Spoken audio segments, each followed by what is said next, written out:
Guten Tag, herzlich willkommen bei Money Money, dem Kanal, auf dem ich euch versuche, Begriffe aus dem Finanz- und Wirtschaftsleben einfach zu erklären. In Ergänzung meines Beitrages zum Thema Kredit möchte ich heute das Thema Kreditsicherheiten ansprechen.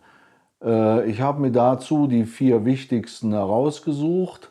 Als Kreditsicherheit kommen in Frage zum einen die Bürgschaft, dann das Pfandrecht, dann die Sicherungsübereignung und die Abtretung oder Zession.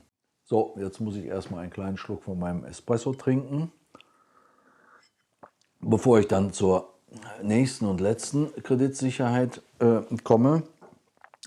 Das ist die Abtretung oder auch Zession genannt. Zession wird abgeleitet aus dem lateinischen cessio. Diese Abtretung bedeutet die vertragliche Übertragung einer Forderung von einem Gläubiger zum anderen Gläubiger. Das heißt, es findet bei der Abtretung ein Gläubigerwechsel statt, ohne dass der Schuldner wechselt und ohne dass sich der Inhalt der Schuld ändert. Der alte Gläubiger wird auch Zedent genannt, der neue Zessionar. Wo kommt eine Abtretung vor? Sehr häufig werden beispielsweise Ansprüche aus einer Lebensversicherung oder einem Bausparvertrag als Kreditsicherheit angeboten. Dann werden diese Ansprüche gegen die Versicherung vom Kreditnehmer an die Bank abgetreten. Das heißt, der Kreditnehmer, der ja Gleichgläubiger ist bei der Versicherung, gibt seine Gläubigerstellung auf und die neue Gläubigerstellung nimmt die Bank ein. Die Bank hat also durch die Abtretung dann einen direkten Anspruch gegen die Versicherung. Ratsam ist es, eine solche Abtretung dann auch dem Versicherungsunternehmen anzuzeigen. Warum? Weil wenn die Versicherung ja gar nicht weiß, dass ein Gläubiger gewechselt hat, kann sie, wie es so schön heißt, auch nur mit schuldbefreiender Wirkung auch an den alten Gläubiger die Versicherungssumme im Fall des Falles auszahlen. Deswegen legt man in der Regel auch eine Abtretung offen. Hier spricht man so von der offenen Abtretung. Daneben gibt es natürlich dann auch eine stille Abtretung. Das heißt, der alte Gläubiger der alte Schuldner, weiß nicht, wer der neue Gläubiger ist. Und wenn er das aber nicht weiß, kann er auch mit schuldbefreiender Wirkung an den alten Gläubiger einen Betrag auszahlen. Manchmal wünschen das Kunden oder manchmal wünschen das Personen nicht, dass eine Abtretung offengelegt wird, weil ihnen das unangenehm ist. Wenn sich eine Bank darauf einlässt, dann ist das schon als besonderer Vertrauensvorschuss zu werten. Aber auch im privaten Leben kann es durchaus vorkommen, dass Forderungen abgetreten werden. Stellt euch nur mal vor, ihr habt einem Freund 1.000 Euro geliehen. Habt also gegen diesen Freund eine Forderung in Höhe von 1.000 Euro. Nun braucht ihr aber selber 1.000 Euro. Ihr geht also zur Bank und sagt, ich hätte gern 1.000 Euro. Als Sicherheit trete ich meine Forderung gegen meinen Freund an die Bank ab. Gut.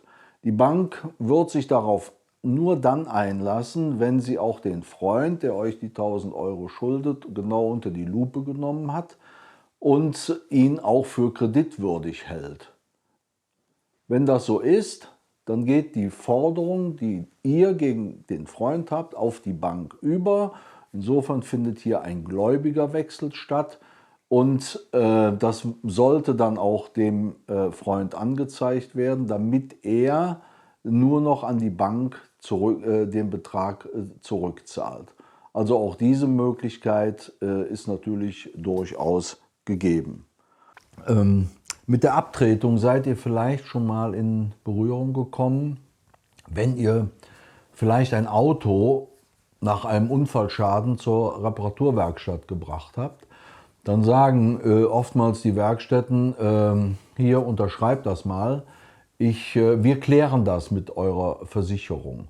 Das heißt, da unterschreibt ihr im Prinzip eine Abtretung eurer Ansprüche gegen eine Versicherung.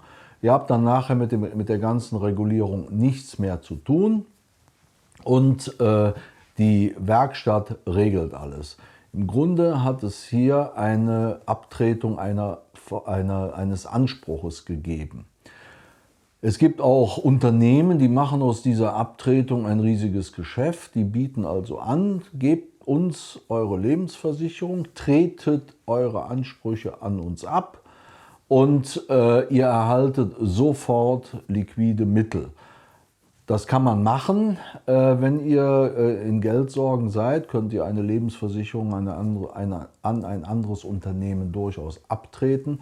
Das andere Unternehmen will aber natürlich auch Geld verdienen und macht dann hohe Abschläge von der Versicherungssumme, die euch eigentlich im Fall des Falles zugestanden hätte.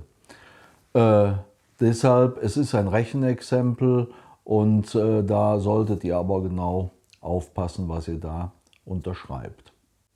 So, das waren jetzt erstmal die 4 gängigsten Kreditsicherheiten. Und ja, ich freue mich auf euer Feedback und auch auf eure Fragen. Und wenn euch das Video gefallen hat oder wenn es euch was gebracht hat, dann würde ich mich freuen, wenn ihr einen Daumen nach oben zeigt. Und wenn ihr keine weiteren Videos verpassen wollt, könnt ihr mir gerne ein Abo dalassen. Bis zum nächsten Mal.